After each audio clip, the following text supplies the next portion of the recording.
Welcome to Movie Life Crisis. Join us as we watch the best movies from 30 years ago.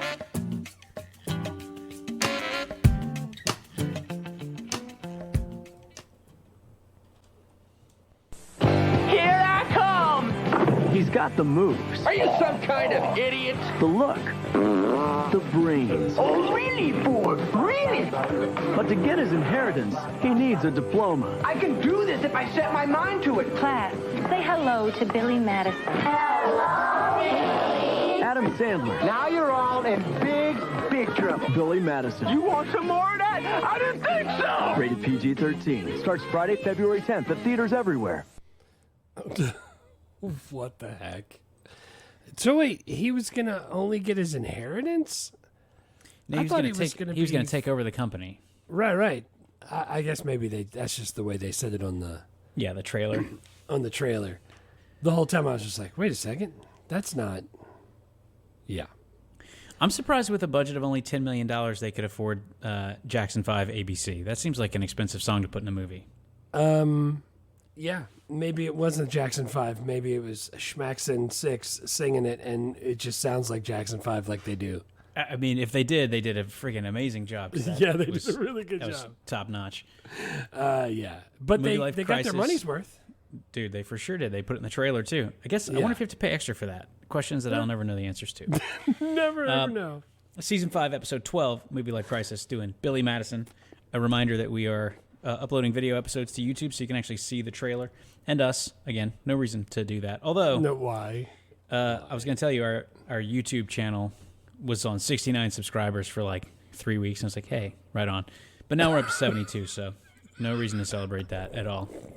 Still kind of wild that 72 adults intentionally clicked subscribe on that YouTube channel. Yeah, especially since we don't even do that thing that people always do. Is like, yo, mash that subscribe button and hit the bell Ring so you that- get notification. Ring the bell and share it and comment. Yeah, we don't do any of that. It just goes out there, and then you can watch it if you want to, or you can Right. listen to it wherever you listen to podcasts. Also, we Right. did get Harry and the Hendersons out on Patreon. Yeah. So Patreon folks, you got that. Which is basically just a movie about what if an Ewok was really tall and John Lithgow hit it with a wood-paneled station wagon. Hit it with the family truckster. All right, man. Billy Madison, give us a synopsis. Synopsis. A man-child must go back to school, grade by grade, to prove he's worthy of taking over his father's fortune. Back to school, back to school. His poor dad. I forgot how much Adam Sandler, especially in the early movies, was just like him playing an Adam Sandler character where he just sung weird Yeah. songs and just did dumb stuff. Yes. Since we just talked about his dad, that's Darren McGavin, by the way. That's the dad from A Christmas Story. We Yeah. just did Harry and the Hendersons that had the mom from A Christmas Story. Yep. Circular. I Coming just all realized around. That. Just realized that. I didn't recognize his dad, but I do, now that you're saying that, I do see that. Yeah. He worked with bad words the way other people work in oil paints. Or Yeah. however that goes. He's, dude, this movie, I couldn't remember. So $10 million budget, $26 million gross. It opened at number 1, but didn't really make that much money. Which is, good. if you'd asked me to guess, I would have said like $150 million, even in 95, easy. Everyone I knew loved this movie. Everyone owned it on VHS and then DVD. And not a day went by where someone didn't say Billy Madison quotes. And I'm including like up until the last, like now, people still say them. Yeah, people still say them. People still say, I'm the smartest man alive. People still say, and there will be no cheating, especially with my wife, who is a dirty, dirty slut. My friends still say Billy Madison quotes. The fact that you were like 150, everybody I knew liked it, and everybody I knew was 13 years old that loved dick Dude. and fart jokes. Like, That's what I'm saying. I was clearly not, as a teenager, really clued into what movies were doing really well. This was the 65th biggest movie of the year. It was behind House Guest. It was ahead of Desperado, What? and that seems really strange to me because if this went off of Netflix, I feel like there would be a petition started in minutes. right. I mean, it's not on Netflix, but if it wasn't streaming anywhere, people would be like, what the hell, man? Yeah, this is definitely a cult classic. People are all about it. I don't even think cult classic. Like, I feel like Empire Records is a cult classic. Like, people post it's Rex Manning Day once a year. I feel like Billy Madison is still a big movie. Yeah. No, I see that. Like, if you're over the age of 30 and you haven't seen this, you probably feel really strange about it. I mean, if you're a guy, if you're a woman, you probably don't care, which is fine. Yeah, I was gonna say, my wife was like, "What is on in there?" Oh my God, I can't believe. Are you watching this for fun or for the podcast? I was like, yes. Yeah, we were. My wife, she was like, "What are you gonna do?" And I was like, "I gotta watch a movie for the podcast." She's like, "What movie is this?" I was like, Billy Madison. She's like, "I'm going to bed." I don't need any of that. Yeah, the thing is she likes Happy Gilmore. She likes a lot of the other Adam Sandler movies. Doesn't really like this one. I mean, I can see why. I mean, dude, no one has to explain to me why they might not like this movie, but I friggin' love it. Yeah, it was funny.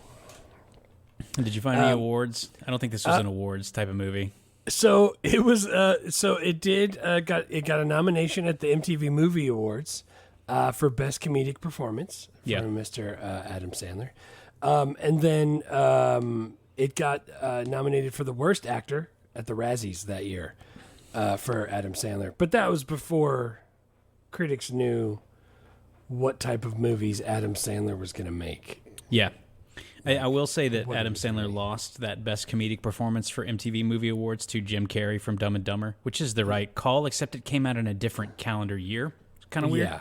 Yeah. I never understood how the award shows do their thing. Yeah, but dude, also nominated in that category that year, shout out to MTV Movie Awards, Tom Arnold in True Lies, which is a deep cut, but is such a good idea. Yeah. He was freaking hilarious in that movie. We both love him in that. Yeah. So good. Like, we're definitely going to kill him. Yeah. What kind of award would this get? Other than those two. You know what I'm saying? Like, dude, nothing. Yeah, like a Kids' Choice Award? I don't know. Yeah. Ah, man. Not even kids, though, because it's got to be young adults or nobody's getting any of the jokes. I know. Sequels and spinoffs? I didn't see anything. I'm not aware of any. Unless you count memes and people walking around quoting it, then no spinoffs. No spinoffs. Dude, everything in this movie, my quotes were full of quotes, but even my scenes, I was picking scenes that had a lot of quotes that I was not otherwise going to be able to get to. Right, I did that. Because there were just this I did movie. That too. And obviously, if you're 15 when this movie comes out and there's no internet, this is like one of the 20 comedies of the 90s that shaped my whole childhood, my whole teenage years. Yeah, no, and dude, that is a perfect segue to where I first saw it, because I didn't see this in the theater. Being old enough to see it and still not going to the theater, but then everybody quoting it, and I'm going like, man, apparently I got to see this, because, I mean, I know who Adam Sandler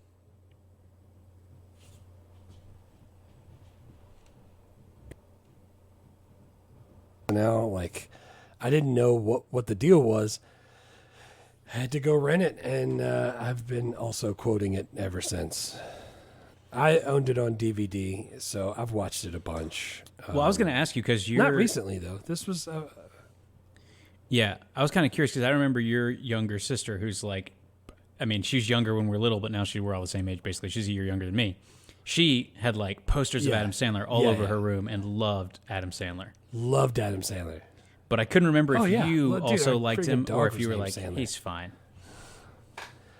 I mean, I like him fine. I think, I don't know, how much can you like Adam Sandler? I liked him for a different reason than she did, I think. But yeah, like, for sure. You know what I'm saying? Like I also love like Adam Sandler. Not like I want to marry Adam Sandler, but I just think he's hilarious. Yeah, he is. So we'll get to it, because I want to talk about like the part of Adam Sandler that you do like and what you don't like. Is there stuff you don't like about some of the stuff? Did you feel cringy when you were watching this at all? No, the only things that I would have taken out that I never liked was like there's the weird to start the third act. They're just like as a big opera song, and like the clown comes in and everyone's singing and all the kids are like doing their like step dance on it. Like that was just so weird. Yeah. Well, see, I don't mind the song so much, but I don't know. I like the clown part of the song where he was like, I fell over and broke my leg and got a hemorrhage in my head. That was a good line, but like all the rest of it I could have done without. And the penguin. Like I felt like the penguin was like, what is it called? Like diminishing returns on the investment of the funniness of the penguin. So like some of the stuff I was just like, man, like, and again, I had just talked to my wife and she was like, yeah, I'm not watching that. You can turn it down, please. That would be great type stuff.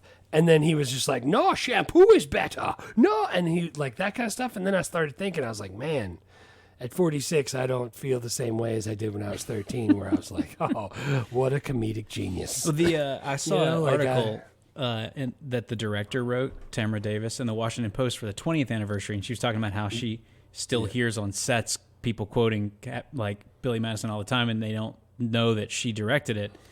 But she was saying like, because Adam Sandler wanted someone else to direct the movie. They started with that director, it didn't work out, so they brought her in after like 4 days. And she's like, I'm just trying to figure out like what makes Adam laugh, what makes Adam in a good mood. And so, like, we're shooting all kind of stuff, and I don't understand it at all, but I figure it's not really my job to understand it. Like the penguin and the clown and the O'Doyle, like the family going off a cliff. Like, all that stuff was super weird to me, but I was like, it doesn't matter. Like, he thinks it's funny, and this is his movie, so we just do it. Right. And I was like, that seems like a perfect way. You just make sure the camera's pointing in the right place. Yeah, that seems like a really good way to direct Adam Sandler. When no one knows, because he just came off of SNL. This is his first movie. No one knows that Adam Sandler's going to spend 30-plus years making these super weird, like man-child comedies that all have the same idiot jokes now as they did in 1995. Yeah. I was going to say, they are not any different. I can't like, Happy Gilmore 2 is coming out soon. Yeah. And I can't imagine it being that different from, you know what I'm saying? Like, yeah, dude. He's just gonna for a while he was doing movies where it was like, for a while he was doing movies like where it's, oh snap, we're gonna go on a cruise in Italy, and that's where we're gonna film a movie, and it's just gonna work out that I also get to go on a cruise for 30 days while we film this movie on a cruise ship. That's freaking awesome. Like, he's living the dream. And now he's making Happy Gilmore 2, which I'm sure will be let's the same. Let's do ratings before we get too deep into that. How'd you rate this?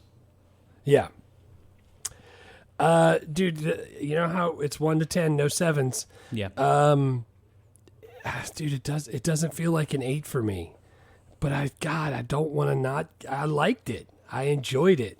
But I can't give it an 8, so I gave it a 6.5. Since I'm not allowed to give it anything closer to a 7 than 6.5. And it's not to say that it's not funny. It's super funny. I'm 46 now, though, and the funniness is different, maybe. Like, I feel like it's a movie of its time, and there's a lot of juvenile humor that it wouldn't make the screen today if they did it, if they rewrote it or tried to reboot it. I don't know. It just, some of it was like spectacularly dumb that I didn't remember it being as dumb. Like, I get the, he called the shit poop. Like, I like those jokes, but I don't know. It's just, it made me cringe a little too much, so I dropped it down to 6.5. I want to, what I want to know is if your 13-year-old watched it. He had already seen it, yes. He saw it when he was like 11. Because I don't think it's dated really. I think, in other words, I think if you showed it to a 12 or 13-year-old boy now, they would still think it's hilarious. Yeah. No, and he likes this kind of humor because he's, he was 11 when he watched it. So, like, this is right up his alley, just like it was right up our alley when we watched it. But, like, I don't know. I was trying to put myself in that thing, and I was laughing at the jokes still, but I just couldn't give it over. Oh, I couldn't give it an 8, so I went with 6.5. Yeah, dude, that's fine. It's got a 41% score on Rotten Tomatoes, and it's got a 16 out of 100 on Metacritic. Like, all critics hate this movie, so I think 6.5 is totally fair. I normally don't go with the critics, though. I don't think you Yeah, are going with the yeah, critics. yeah. I think you probably would put it at a 7 if you could score a 7. This is an easy 8 for me just from the quotes. And there's some stuff that's dumb, but I think when you're like the cool thing about Adam Sandler, the thing that I always like is he's always done his own thing. Like he writes the movies with his same idiot buddies, and then he casts them with his other idiot buddies, and then he has an idiot buddy direct it, and then his production company sells it to someone and distributes it. Like he's making movies like Kevin Smith makes movies, so there's not a bunch of studio like formula bullshit, which means that sometimes the jokes are going to be so stupid, but sometimes they're going to be amazing. Yeah. So, Right. I don't But know. I think Sometimes the I just things got that I annoyed with felt somebody. that I didn't. It wasn't that long ago I got annoyed with somebody for trying a million jokes and not all of them landing, and I can't remember what movie that was. But then, like, in this one, I liked it. I don't know. Yeah, I remember that. Yeah, dude, again, the stuff that I remember laughing at way back in the Gap is still funny. It's just not the same kind of funny to me. Yeah, which is fine. I don't know. This is an easy 8 for me. I thought about I don't know. It's 8.5, tough. but I think 8. I think 8's good. There's so many quotes. Say 8. And the Say cool 8. thing about it is it's an hour and a half. It's a really easy watch. Like it's a really bright movie. Like the director said, like I wanted everyone to be wearing bright colors, and I wanted the like background to be really bright, like so that like a kid would see the world. Dude, Yeah. Bridgette Wilson's That's awesome. performance, because when we were younger, just like Veronica Vaughn, so hot, want to touch the hiney. But now I'm like, dude, that's a good character. Like she's not dressed like she's dressed like a school teacher, even though she's wicked hot, and she's a strong, independent woman. Yeah. She's a kicking his ass. Like, that's a badass female character. So like, there's a lot of stuff about this that I really appreciate. Like, there's even a segment about bullying. He's going like, "Hey, I bullied some kids. I'm gonna apologize." Like, no one even thought that was. I mean, we knew that bullying was bad, but also no one cared until like 10 years ago. Right. So yeah, dude, there's just a lot of stuff I really like about this movie, and then parts that I don't like are so easy for me to tune out or just like look at my phone. Yeah, just look away. Right. Right. All right, let's do scenes. What's your first best scene? What about yeah, dude, first best scene for me is the dodgeball scene. They showed it in the trailer. Man. I used to love dodgeball back in the Gap.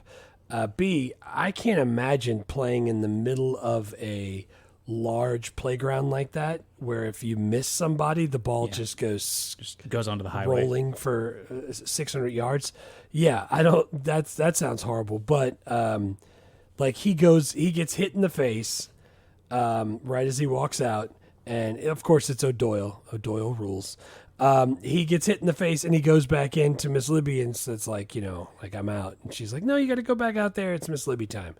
And then he catches it and he's like, now you're all in big, big trouble. Yeah. And dude, I read a thing where they were talking about him talking to the director and said like, hey, tomorrow we're going to film the dodgeball scene. I want to really hit these kids. So put them in line, ask each one of them if it's okay if I hit them, and is it okay, like ask their parents, get their parents' permission.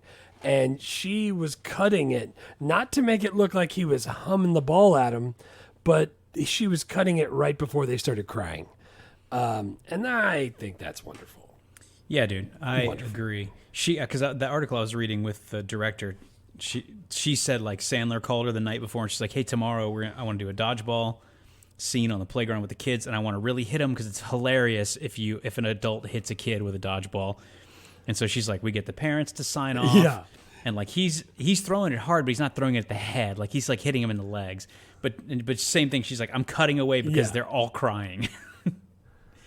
She's like, and it was the day that Entertainment Weekly was coming to visit the set, so I was trying to like keep them away from where we were shooting. Oh Jesus! Oh my God! That's great That's one, freaking dude. great. What's your first scene?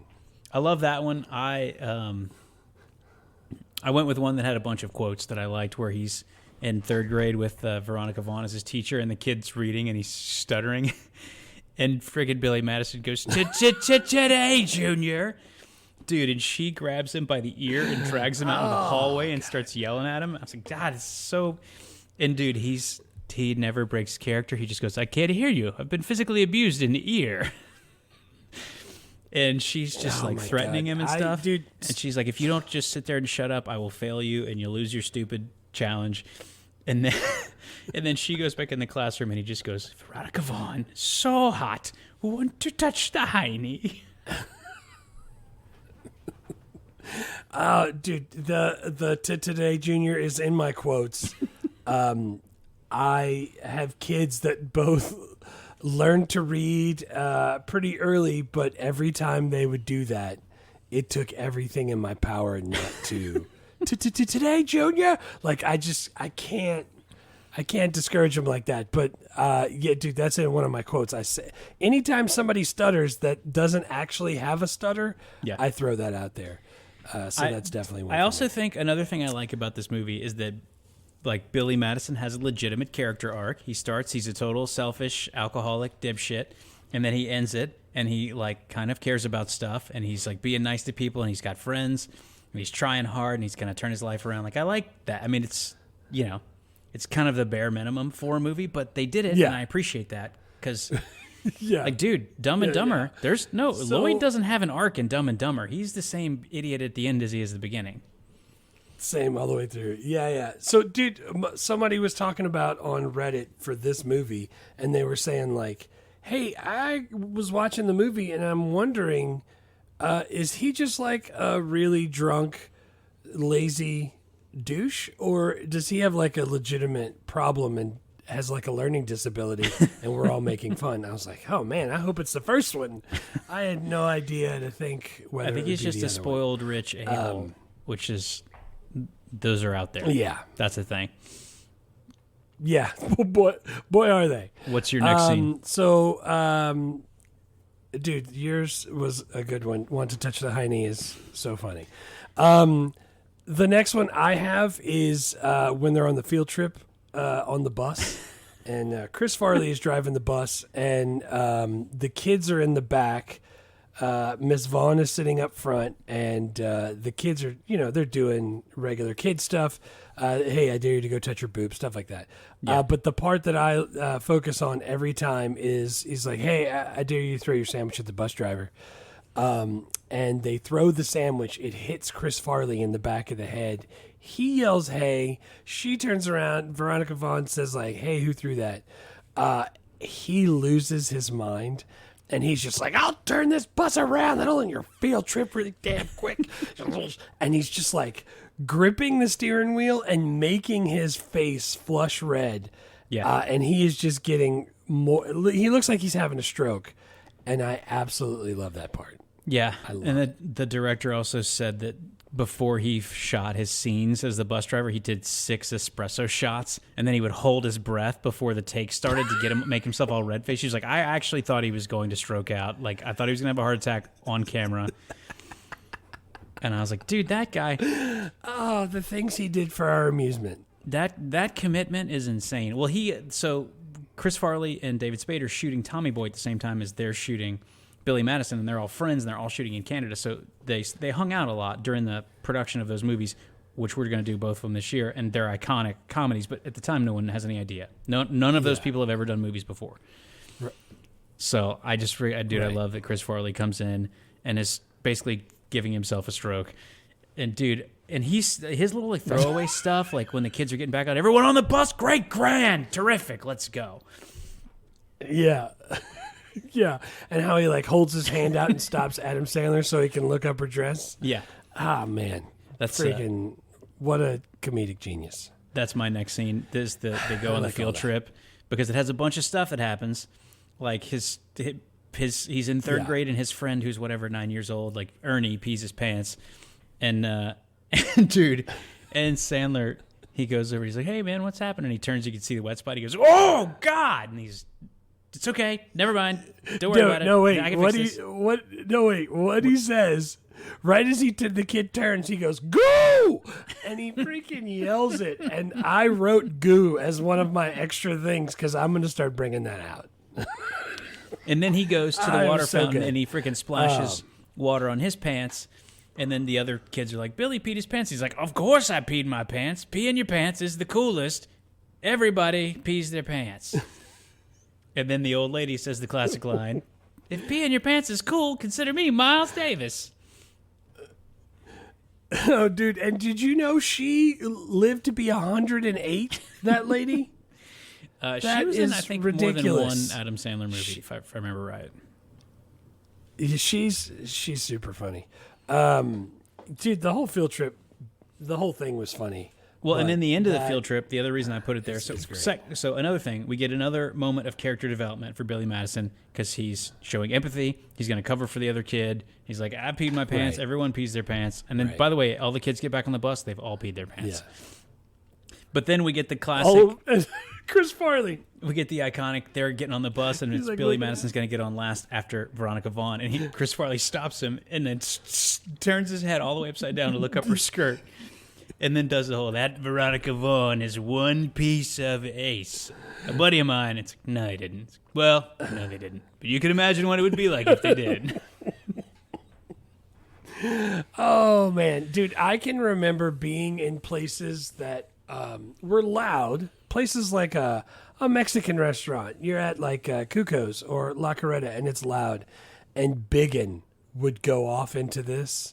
Like he would see somebody or we'd be talking about her and he would go, man, that Veronica Vaughn is one piece of ace. I know from experience, if you know what I mean.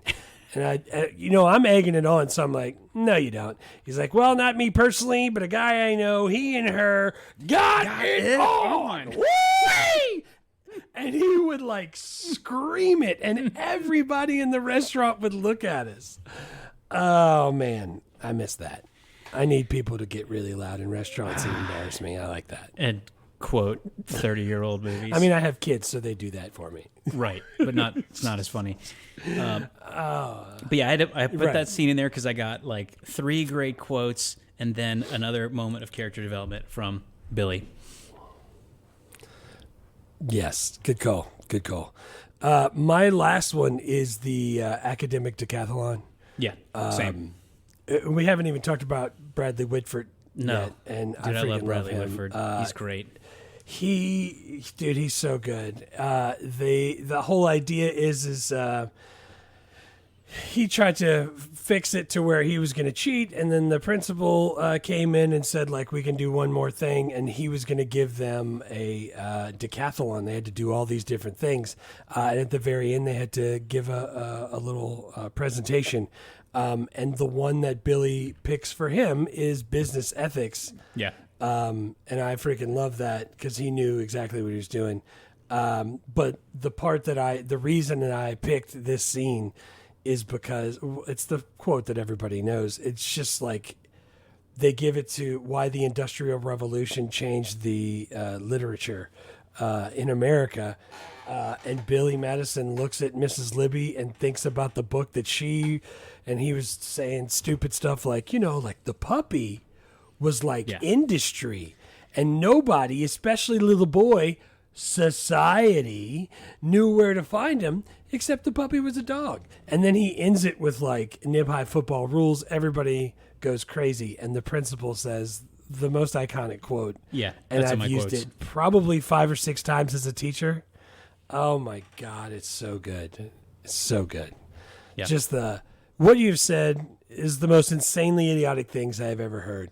At no point in your rambling, incoherent response were you even close to anything that could be considered a rational thought. Everyone in this room is now dumber for having listened to it. I award you no points, and may God have mercy on your soul. Come on. How do you write that? That's hysterical. That is a great, great quote. I haven't. Dude, it is written on an index card that's sitting in my podium. So when we're doing stuff and kids like raise their hand and answer, or if we're doing a thing where we're trying to like review for a test and they're giving answers and a kid goes on too long and he's trying to say it but he doesn't, I just pull that card out and I read it. I have it printed on an index card so I can read it clearly. It's very nice. Works perfect. Yeah, dude. Works perfect. That. What is that? Your third one?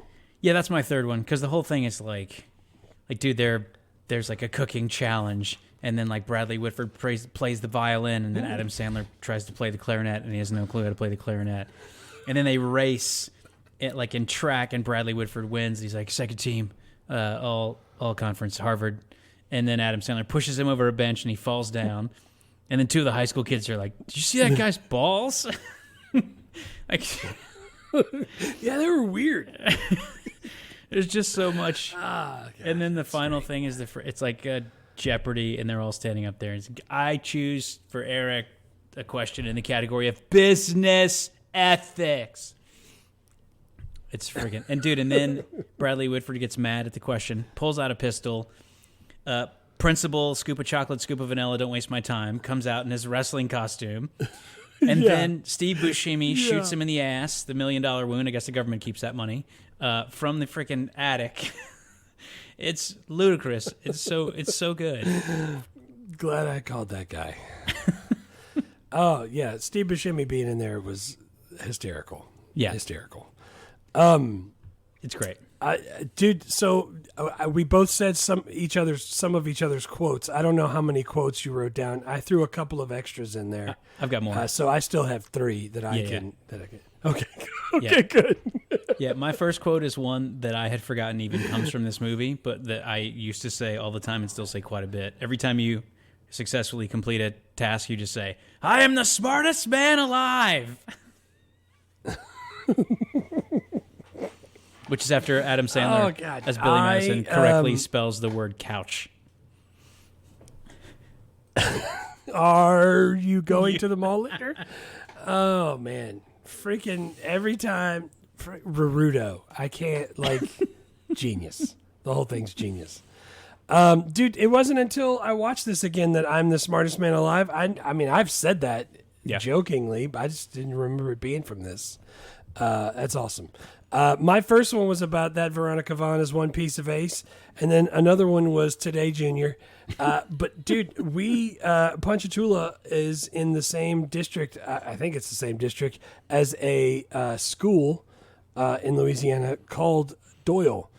And the softball teams play each other all the time. So when the coaches are in the hallway talking about softball and they're like, yeah, we got to play Doyle this week. I was like, Doyle rules. And I just yell it out. And they know what I'm talking about, but none of the kids have any idea.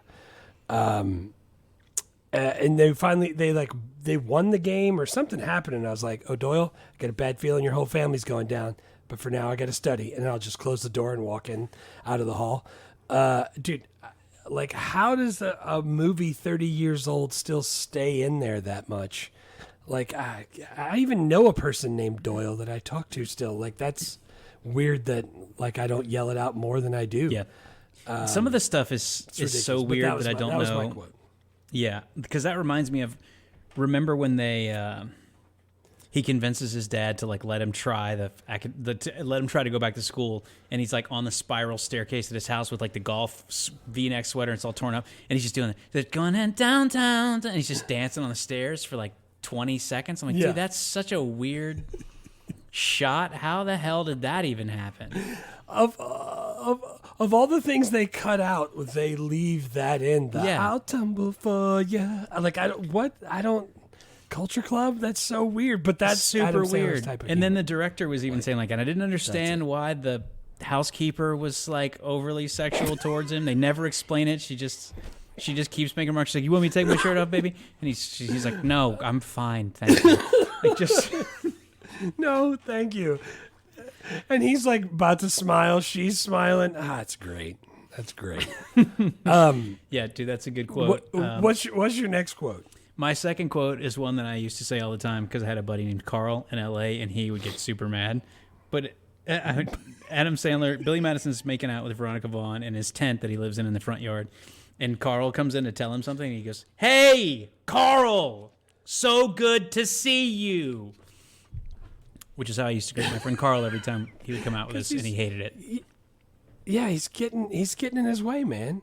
I thought for sure you were going to say my other quote, which is, "Sorry doesn't put the delicious Triscuit crackers in my stomach now, does it, Carl?"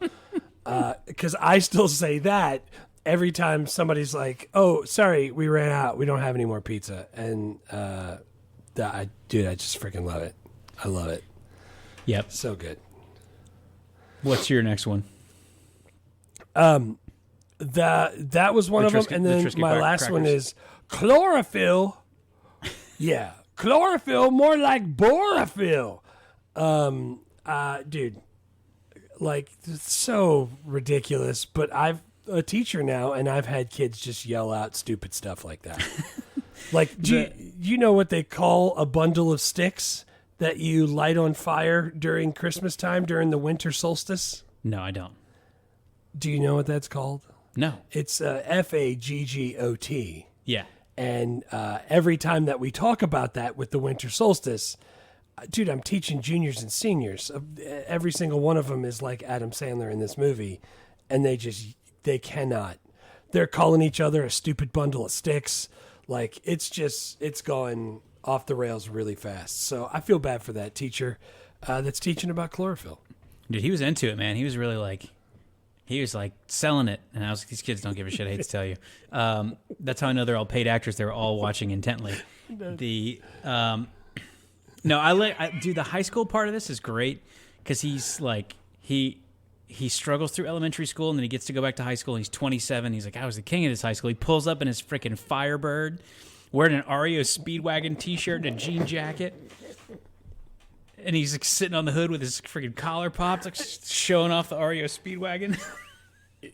Yeah, he keeps pulling it open even further so you can make sure that he can see it's REO Speedwagon. And then it turns out everyone hates him and he's a loser, which is awesome because when you're 27, you do still think that kids think you're cool and they don't. They hate you. They all hate you. Dude, I always think about Chris Rock in one of his like more recent stand-up specials where he's talking about after he got divorced. He's like, I realized how old I was. He's like, I was trying to talk to Rihanna. She thinks I'm like her uncle. She doesn't give a shit about me. I was like, yeah, dude, welcome to being in your 40s and 50s. Like, they all hate you. Yes. But yeah, what other quote you got? My third quote is the one that is, I award you no points and may God have mercy on your soul. That whole speech, which is by far the best quote of the movie. My bonus quote is at the beginning of the academic decathlon when the moderator is like, there will be no cheating, especially with my wife, who's a dirty, dirty tramp. Because I've said that a million times. All the things. Yeah. On the board, all the things. Yeah, like every other one was something about my lion tree. Yeah, lion horrible category. life I married a something skank. Like, yeah, dude. Oh my God. There's so. But this is one of those movies like I could get a dozen quotes out of this without trying that hard. Oh yeah. Because I even had on my sheet that didn't make it into my final section the Adam Sandler in the bathtub. Shampoo is better. I go on first and clean the hair. No conditioner is better. So stupid, but I remember it like crystal Stop staring at me, Swan. Stop looking at me, Swan. Yeah, looking at me. Ah, Christ. Dude, all good quotes. This is a super quotable movie. Yeah, and maybe not if you weren't in your teens when this came out, but dude, we were. So let's do characters. Yeah, it hit us. Dude, my first one is Chris Farley, the bus driver. He's not the only reason I watch this movie, but God, he is freaking funny when he's helping him study, and he's like, "That is correct," and he takes his shirt off. I just can't. It's so funny to me. It's amazing. Yeah. So, dude, I put him first. Chris Farley will never not be funny to me. He's great. I got Billy Madison, Adam Sandler first. Even though some of the stuff he does is corny and some of it's cringe and some of it is a huge swing and a miss. Like it's just, you could not possibly do this movie without Adam Sandler playing Billy Madison. Totally right. Like I don't care who the funniest person, like just, you want to put Eddie Murphy in this? Like it's not going to work. Like you need Adam Sandler. He's the only one who can do it. Yes. Oh, Eddie Murphy would not be as funny. You're right, dude. And I had Billy Madison on there too. Friggin' Adam Sandler, his childish, like over the top anger, but is oddly charming all at the same time. There's very few people that can do this. Yeah, like he kills it. My second character is Veronica Vaughn, Bridgette Wilson. Not yet Bridgette Wilson Sampras, but soon to be Bridgette Wilson Sampras. Yeah, she's great, man. I think it's a really good character. Pete Sampras. Pete Sampras. She married Pete Sampras. Is it Pete? Yeah. Yeah. She's like stupid hot, but she's also really. I like the character. She's like I said, she's not like dressing like she's not trying to like tart it up. She's dressing like a school teacher. She's kicking his ass. Like she's like motivating him and like smacking him around. It's pretty awesome. I think it's a really good character. for a comedy, like a broad comedy in the mid 90s. This could have been so like stereotypical. Yeah. I agree. I like Veronica Vaughn's character. I think she's also wicked hot. What's the deal with all of Billy Madison's love interests, or not Billy Madison, Adam Sandler's love interests, all having VV names?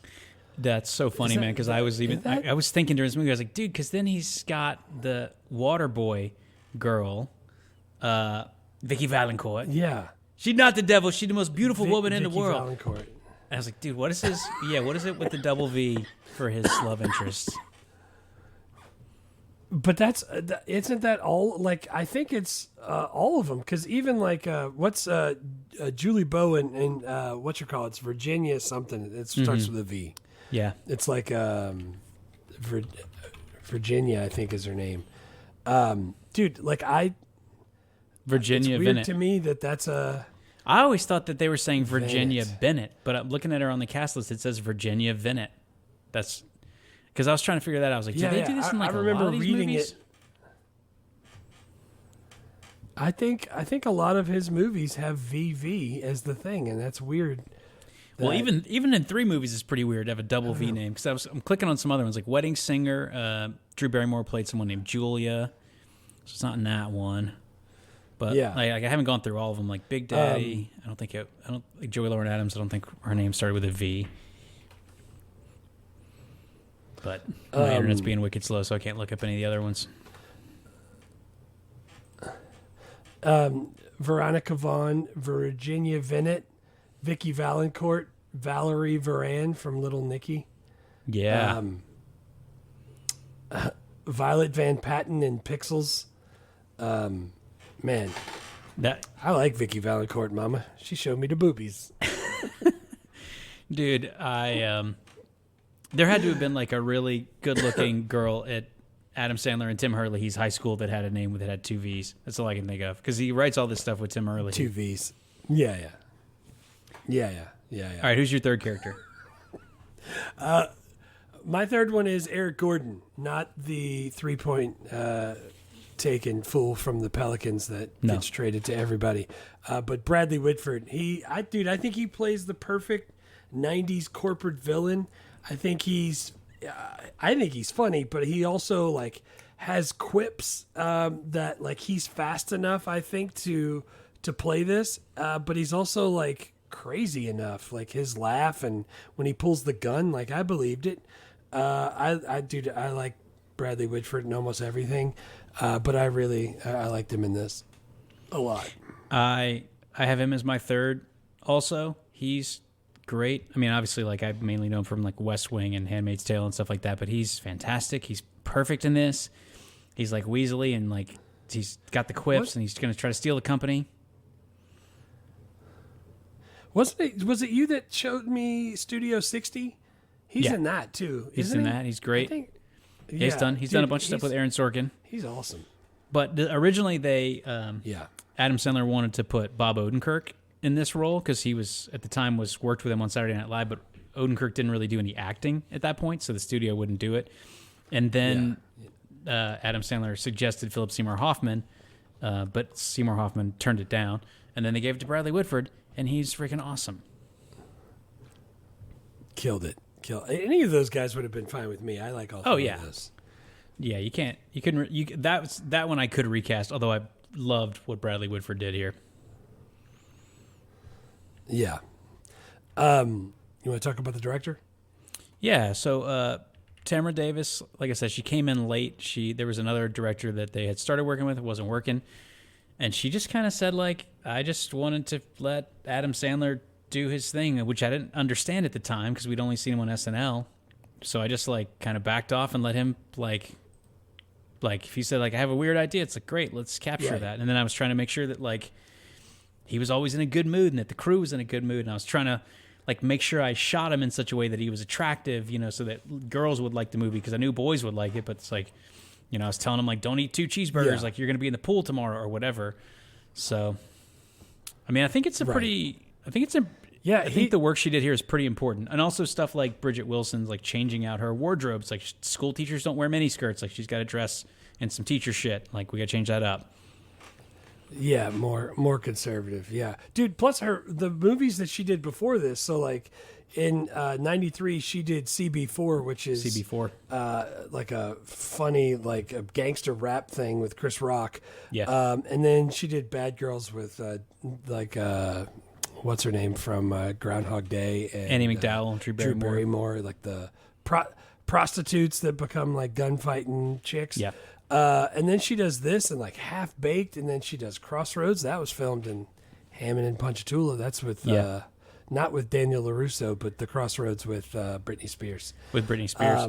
So like she's done other movies I've seen. Yeah. So like I didn't even realize She's done quite a bit of television. She awesome. She did fewer movies than I would have thought. She's done an absolute crap ton of music videos. That was like kind of where she got her start, which where a lot of directors get their start, either in commercials or music videos. But yeah, man, I think this is a good one. She did a good job. And then the writers, she did "Bust a Move" by Young MC. Yeah, dude, that's amazing. I had no idea. And she's married to, was married to Mike D of the Beastie Boys. Yeah, so that's cool. I didn't realize. And then that. it's written by Adam Sandler and Tim Herlihy, who I think is maybe like a high school buddy of Sandler's that he's just done a bunch of stuff with. So funny. So, they were roommates at NYU. And so it said that when Sandler started doing stand-up during his sophomore year at NYU, Herlihy was writing jokes for him even back then. And then Sandler gets onto SNL, and Herlihy's writing stuff there, and then he eventually gets hired at SNL. He stays on to SNL, and even I think ends up being the head writer at SNL. But he co-wrote stuff with nice. Adam Sandler. Like he co-wrote Billy Madison, Happy Gilmore, Wedding Singer, Waterboy, Big Daddy, Pixels. So $3 billion worth of movies that he did with Adam Sandler. Yeah. That's amazing. That's freaking crazy. It's all the same dude. Yeah, well, it's awesome because Adam Sandler is famously working for the same people as he started working with in like 1988. He's still like, if you're not a dick, he just goes like, just come along for the ride, and everyone's going to make enough money, and we're always going to have fun. Right. The guy who produced it, he's freaking produced all kinds of stuff with Adam Sandler also. So like, I think that has, and he did Half Baked with the other chick. His name is Robert Simmons. Robert Simmons. Yeah. Yeah. So Airheads, Billy Madison, Happy Gilmore, Bulletproof, Wedding Singer, Half Baked, Waterboy. All those he produced, but then he executive produced a ton more movies. Dude, I went down a long rabbit hole because we always talk about like what's the difference between the two. I actually found out. I found an article about it. So a producer is the person that's more hands-on. Like they hire the director, the cast, the key crew, and all that stuff, and like they work on they oversee the budget and the schedule and all that stuff, like day-to-day operations type stuff. Whereas the executive producer is literally sometimes they help attract talent by their name, but mostly they provide financing. So they get other people to finance with them, or they finance it themselves. So like he was a producer on this. He was like made some post-production ideas and said like, hey, we should use this song here and stuff like that. That's the kind of stuff producers do. So, yeah. Well, I think also in this movie particularly, I know Tamara Davis said that the producer, and I forgot who she said, I don't know if it was this guy or one of the other producers, really was helpful in keeping the studio like off of their back from giving them dumb notes, because they're shooting in Toronto, and so they're sending dailies. And in the 90s, I think they're actually like putting them in an envelope and putting them on an airplane and taking them to Los Angeles. And then someone calls you on a landline and goes like, we didn't like we want the guy in the pool to have a different colored jet ski. But he was just like running interference, being like, just shut up and stay away, because we're doing stuff you're not going to understand, which is a very important job. That's awesome.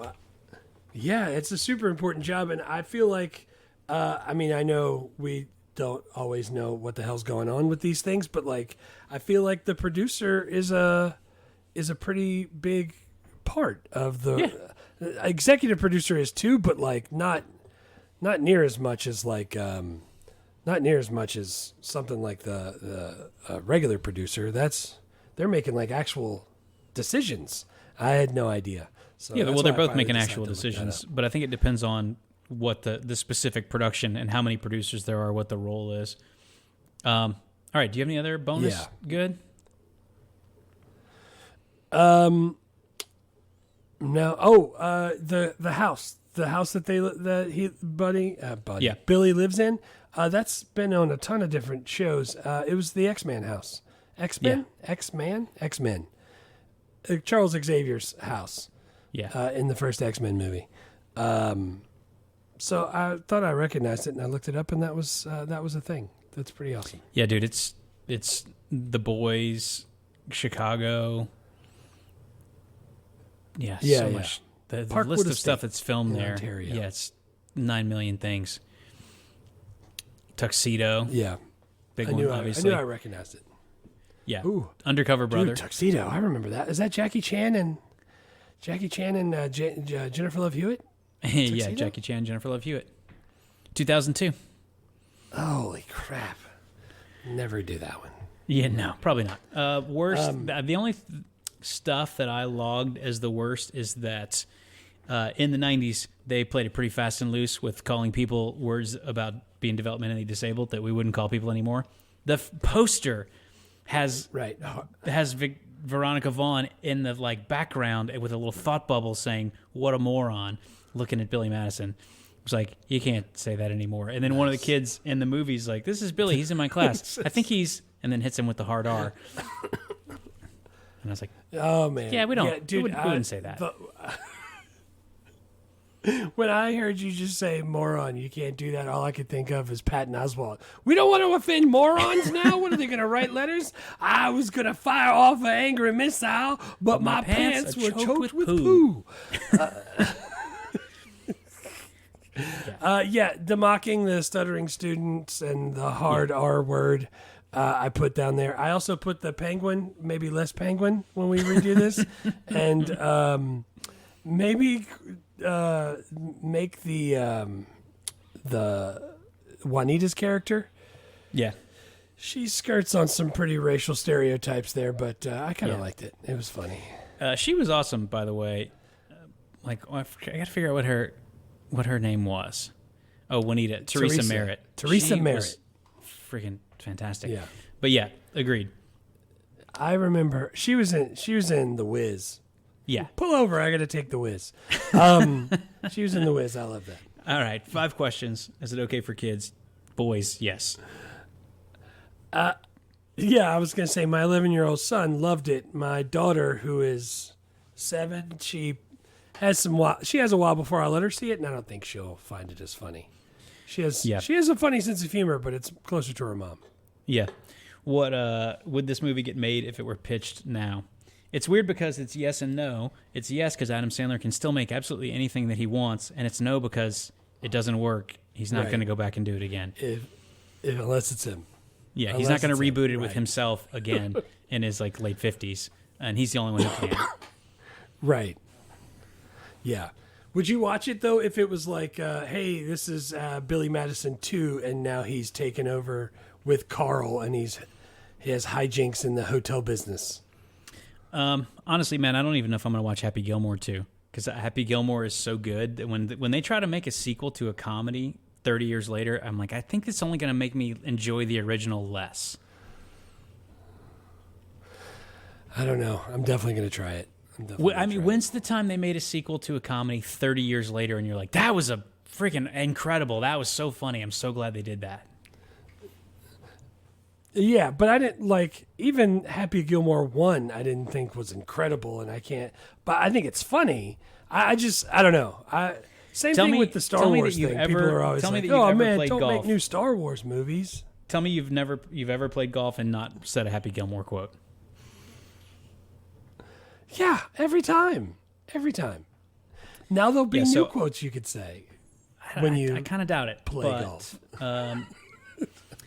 Yeah, so I mean, you're not going to remake this. It could be a TV show. That would be dumb. They're not doing that. Adam Sandler doesn't do TV shows. And who plays the lead if we remake this? We're not remaking this. There isn't another. Yeah. Adam Sandler. Yeah. I do want Walton Goggins though playing Eric Gordon. I think he could do that.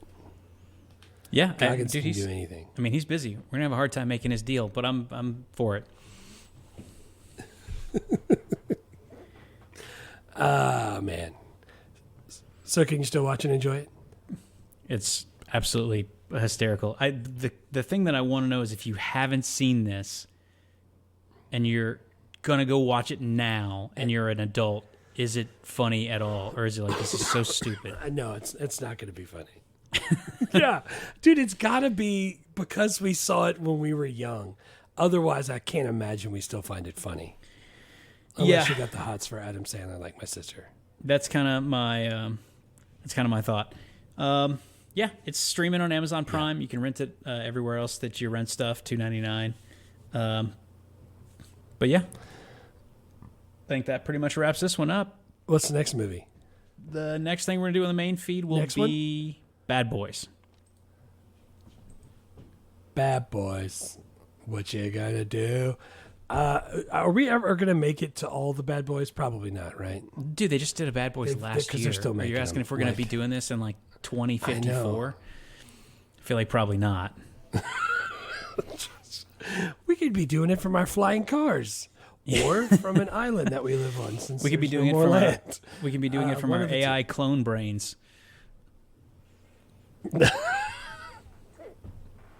Oh man, yeah. All right. Bad Boys, can't wait. Thank you guys for listening. See you next time. Bye con Dios. Bye con Dios. Thanks for listening to Movie Life Crisis. Please subscribe, rate, and review, and remember, don't drive angry.